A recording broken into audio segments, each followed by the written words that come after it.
Welcome back to Drafted, your show for the D&D drafts and conversations you love. I'm Graham, and this is my co-host, Tate. Hello there. I might have already used that one, yeah. but You probably have. Yeah. This week's episode is about artifact weapons, continuing the theme of the legendary aspects of Dungeons & Dragons. And before we get into this, I would like to apologize. Our past lack of content is solely due to me because we just had spring break recently. True. Yeah.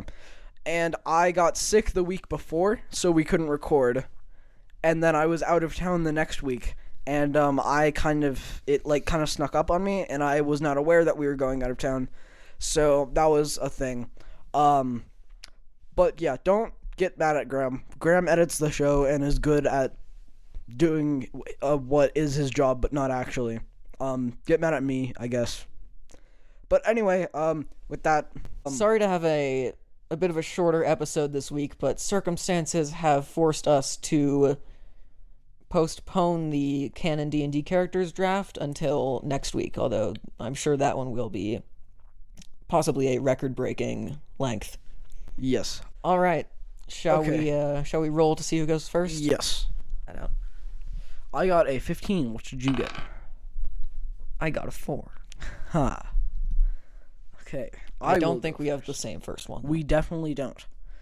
Okay, so our artifact weapons that we are choosing from are the Adze of D&amp, yes, the Axe of the Dwarvish Lords, the Blackrazor, the Blade of Avernus, the Sword of Kos, or Cass, the Sword of Zariel, or Zariel, the Wand of Orcus, Wave, and Whelm. Yes. There was only one or two that I wasn't familiar with when we decided to do this draft. My first choice is the Adze of D&amp. Yep, I guessed that because you told me it beforehand. Yes. But that was pretty low on my list because that's one of the ones I did not have prior knowledge So of. the Adze D&amp was the creator god of giants, and I believe, correct me if I'm wrong, or not correct me if I'm wrong, it's been a while since I read the lore, but I believe he, D&amp, the creator god, used this Adze to cut the different giants from the terrain, and that's how the giants were created. And now, I believe that is pretty cool, and also an Adze is such an interesting weapon. Like, it's kind of like, it almost looks like a war pick, but like, a cross between a war pick and a tomahawk. The Adze of D&amp has great sword. It kind of looks like a hoe that you use for farming. Yeah. It's interesting. What do you mean a hoe that would be used for farming? What other kinds of hoes are there? My pick, right? Yeah. Good.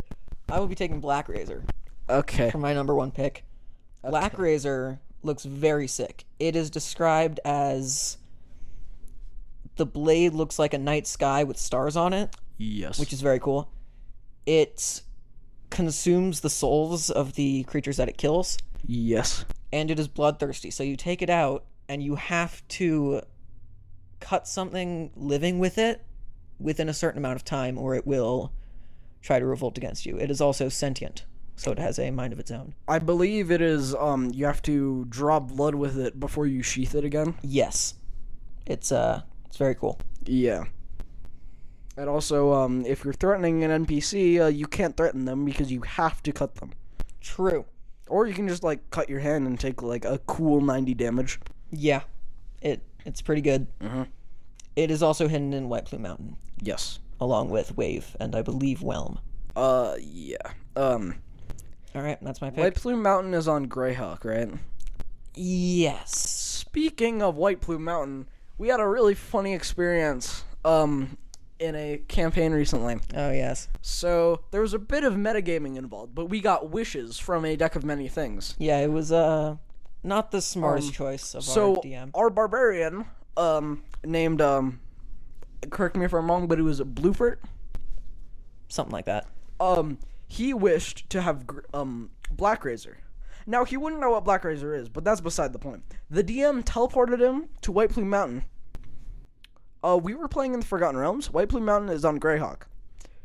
So then he used his other wish, he had 3 of them for some reason, to just not do that wish.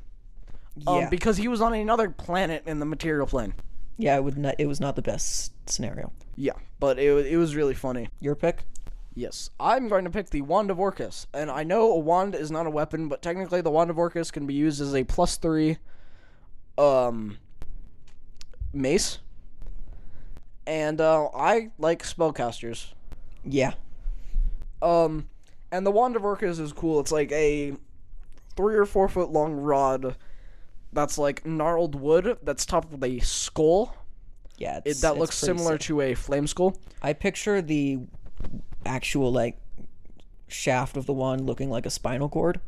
Oh, interesting. It might be that. And then ends in a head. Yeah, but I think it's cool because it's like one of the only weapons that you can cast spells out of just as like without feats and homebrew. But yes. You can just smack people with it, and it does a decent bit of damage, but you also get a bunch of different spells. And it's also a sentient evil magic weapon, which is, like, the best kind of sentient magic weapon. Yes, Blackrazor is the same way. Although Blackrazor might just be chaotic neutral. Blackrazor, I believe, is... I don't know. I think it's evil. Yeah. Anyway, a lot of these are sentient weapons. Yes. I believe all of them are, actually. Except for the Sword of Zariel. Sword of Zariel, yeah, I don't think it is. Oh, neither is the Adze of Anam or the Axe of the Dwarvish Lords. Is Blade of Avernus? I don't know enough about it. Yeah, neither do I. It just looks cool. Yeah. But the rest of them are Wave, Whelm, Sword of Cass. I believe those are the only ones. That is your pick, sir. I will be taking the Sword of Cass. I see. So, this weapon is very interesting. It's very similar to Blackrazor in that it is a solid black iron blade. Iron? Something like that. Maybe black steel. I don't think it's iron. I think it's just a weird magic steel. Yes. But the blade curves as it goes along, so it creates a cool little wavy effect. Yeah. I am not entirely sure how well that would work in real life. That would be more of a question for Tate. I mean, it's not great, but it would work better than other fantasy weapons. Fair enough.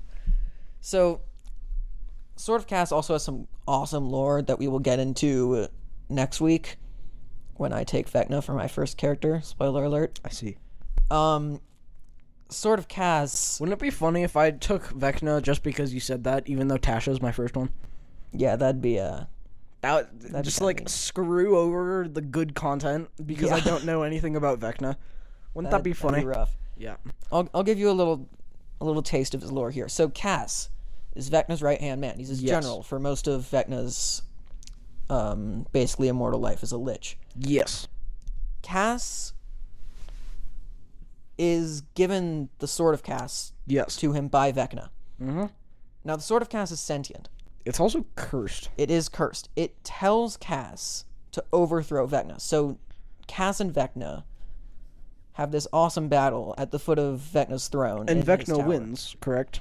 And Vecna wins, but in the process, he loses his hand and eye. Yes.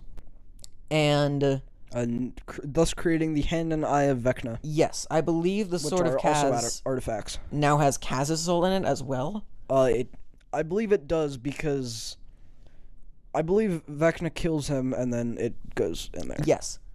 But I think that's some awesome lore, and it also looks very cool. Yes.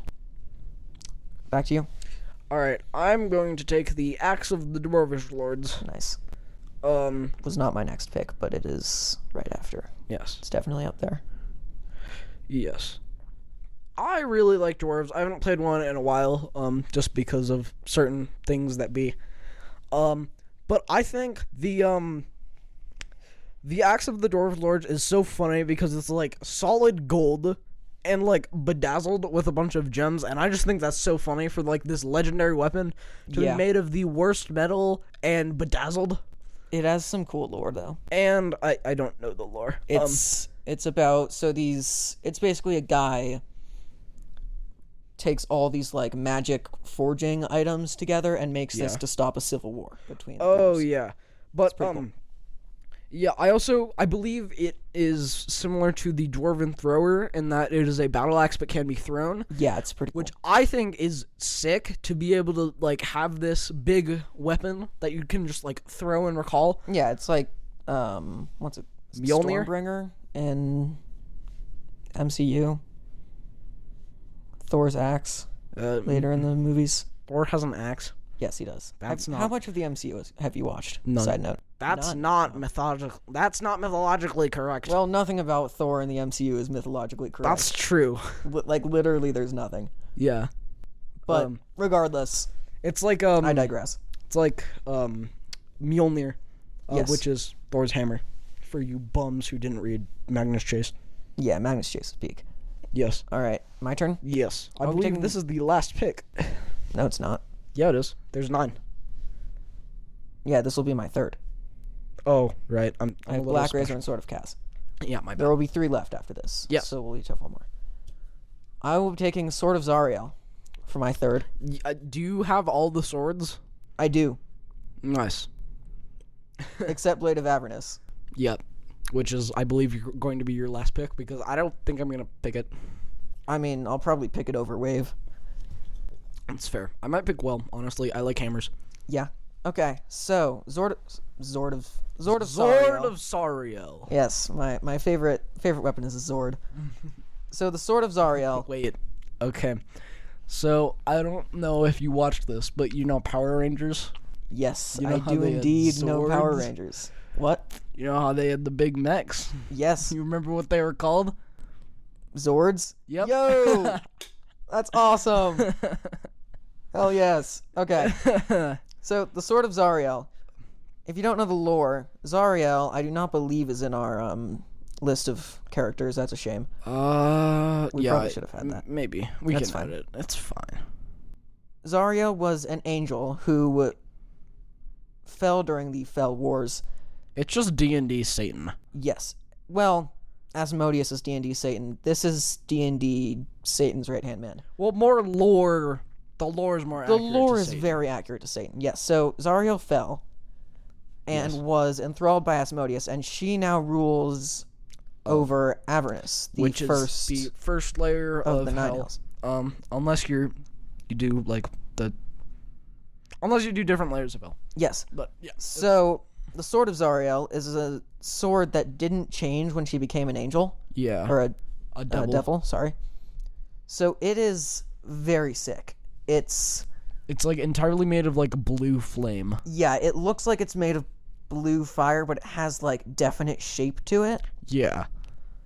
And actually, when I was probably 10, I did a campaign with my friends, and we ended up defeating Zariel, Nice. and it was very cool. And my character, who dual-wielded katanas, Sure, bud. reforged the Sword of Zariel into 2 katanas. Do you guys? And it was very sick. Most people listening to this are fantasy bozos who aren't subscribed to Sellsword Arts.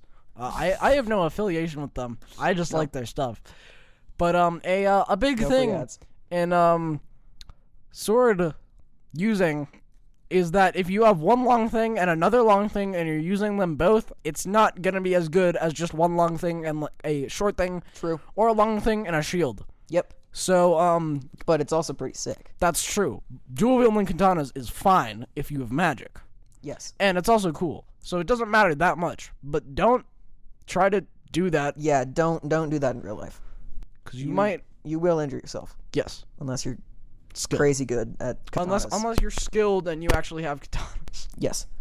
So, anyway, Sword of Zariel, very cool. It's basically a sun sword, but more like sword-shaped And more ghostly. and more ghostly. It's more like a pale bluish green. Or like a pale king.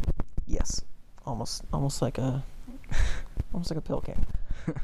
All right, your turn. Yes. So far, I must say I am very happy with the way this draft. Yeah, has been I mean, going for I me. just don't. I think swords are basic. Like, Yeah. in D&D, I feel like magic sword is so overused. I like swords in real life, which is why I'm going to pick Whelm. Nice. So Whelm, I don't know really too much about it. I know that it's a hammer, and I think hammers are underrated. Cool. I'm gonna look up lore real quick, just so I know. Yeah. Powerful warhammer forged by dwarves and lost in the dungeon of White Plume Mountain. As they all are. It's a +3 warhammer which I believe you can also throw, which is also, dwarves are awesome, the dwarven made stuff. Its purpose is to slaughter giants and goblinoids. It's a little racist. Yeah. Just a wee bit. It's a, sentient weapon. It, shouts battle cries in Dwarvish when it's used, which is funny. Yeah, that's pretty cool. And then also it has like shame, which is cool lore that most sentient magic weapons don't have. It was used by a dwarf named Satenmir, Cool. or something. Doesn't Who was sound also like a very dwarvish name. a vampire, Oh, sick. and bent it to his evil purposes. And I just think that's cool lore, and I think hammers are underrated. Yes. Fair enough. Yes. I will be taking Sword of Avernus. I officially have all 4 swords. Yeah, honestly, you might have just won by only doing swords, because the swords are cool, but I like not swords. Yeah. I could have chosen Wave. That wave is trash, bro. I think... Stereotypical. Okay, yeah, I don't like stereotypes in D&D. I don't like when I'm playing a tiefling and the DM narrates me coming up, and there's that one new player who's like, he has horns and a tail and red skin. He must be evil. Let's kill him. Yeah. It's like, that's racist. And also, I think Trident of the Sea, yeah, it's mythologically accurate, but it's so overused. It really is. Yeah. Like, to be honest, I think a Sword of the Ocean would be cooler than a Trident of the Ocean at That's this true. point. A Trident of Fire would be also cool. That would be pretty cool. Yes. Speaking of that, we have more ideas for our Oh, yeah. 300 downloads. You can explain this to one them. shot. We're going to be playing in a cyberpunk version of either Neverwinter or Waterdeep. I'm thinking Waterdeep. I think Waterdeep would be cooler. But it's like a cyberpunk version of it. It's gonna be cool. I'm not gonna explain too much about it because we don't even know if we will do it. But yeah, we are both excited for it. So we will also be having a friend on to do it as well. that's true. Recommend this to your friends, and yeah, hopefully we will be able to do that one shot. And then there's a chance that we just end up doing that like monthly.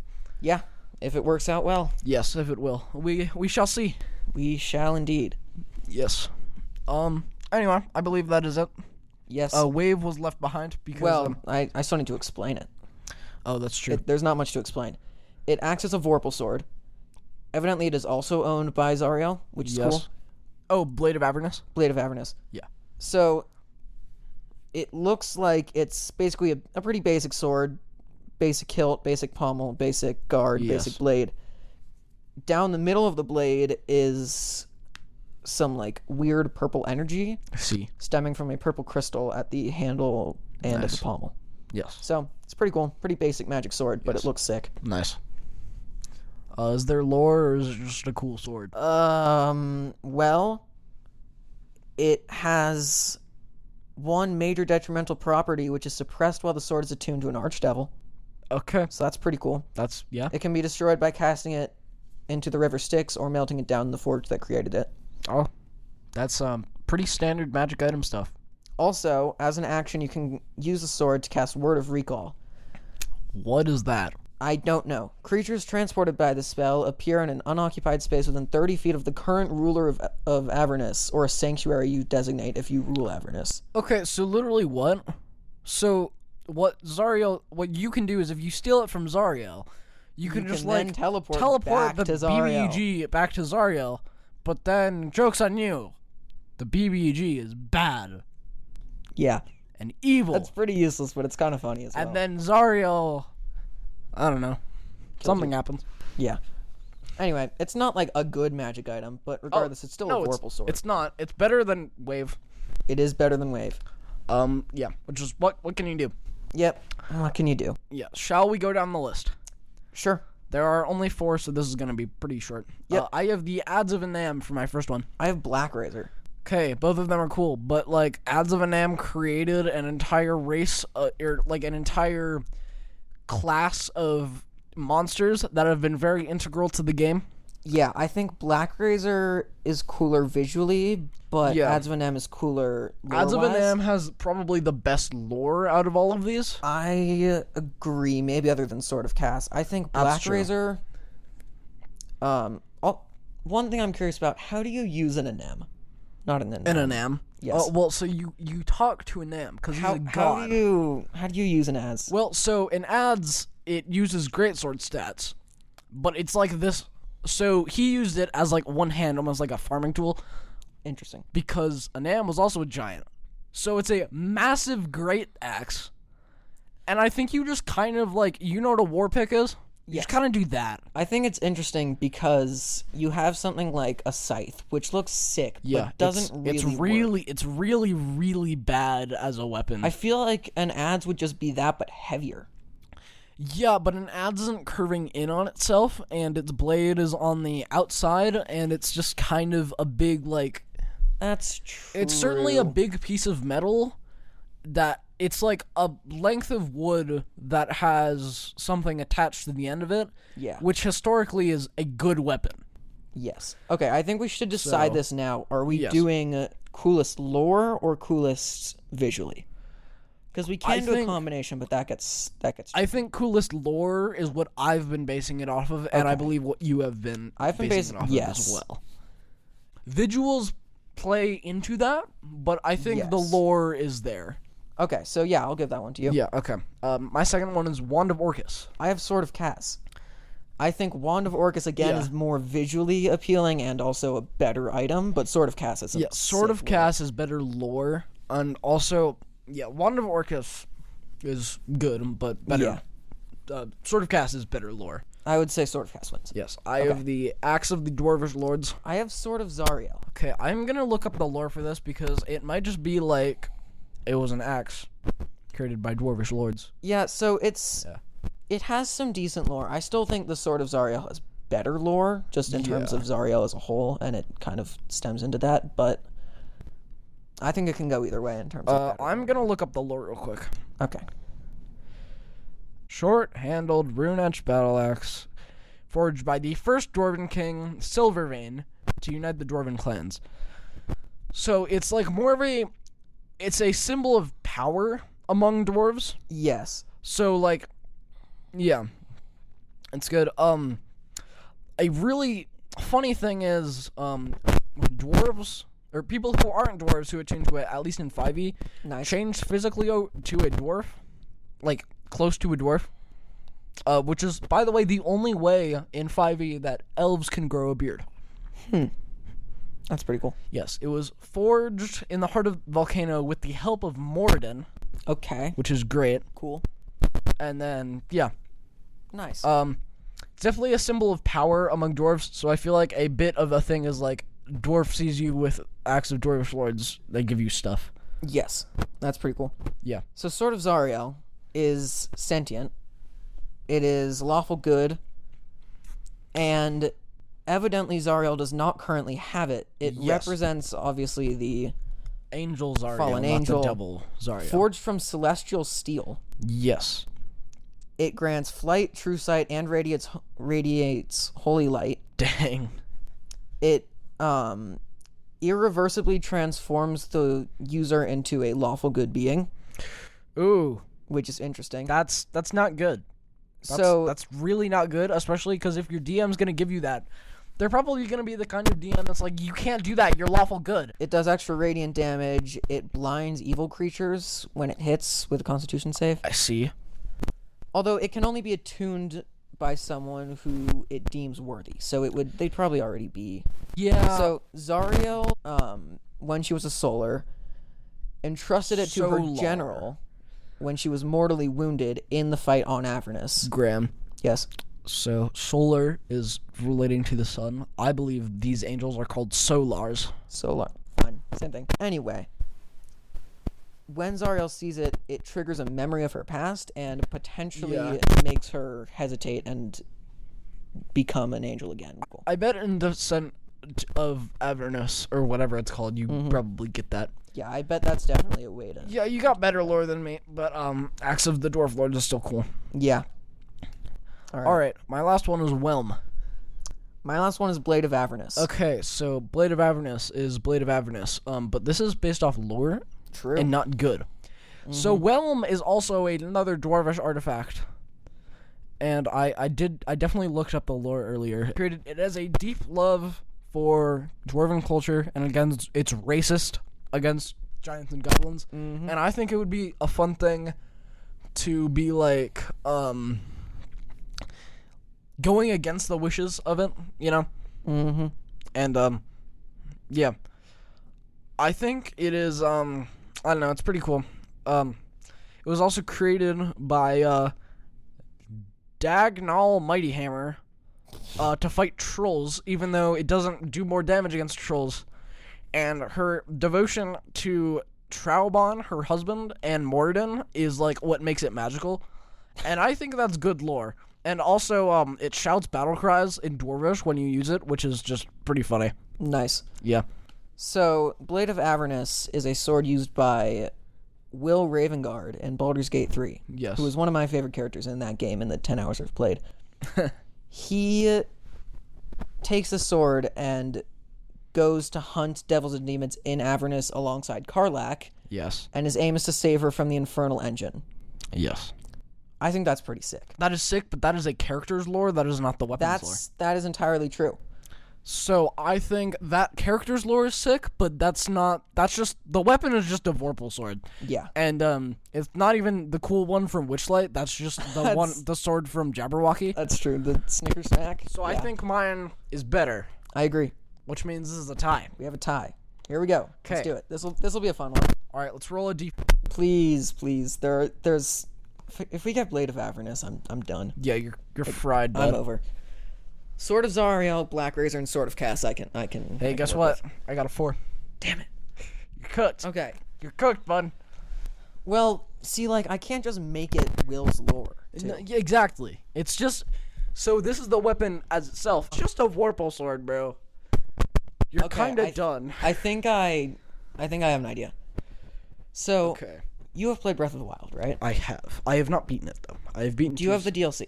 No. Okay, so you know the armor. I know of Master Mode and of Do you know the armor where it's like? the ancient armor. No, the what's it called? The armor from Spirit Tracks. Oh, I think so. It's Oh, the one of Phantom Zelda's armor? moves. The Yeah, I know what you're talking about. It's Yes. the Phantom armor in Yes. in TOTK. Yes. So I'm picturing Yeah. someone wearing armor like that Okay. with the Blade of Avernus, which I again described earlier as basically. Wait, I have a Pretty question similar for to you. that. Yes. Is it just the Phantom armor? So do you have horns on your helmet? I would say yes.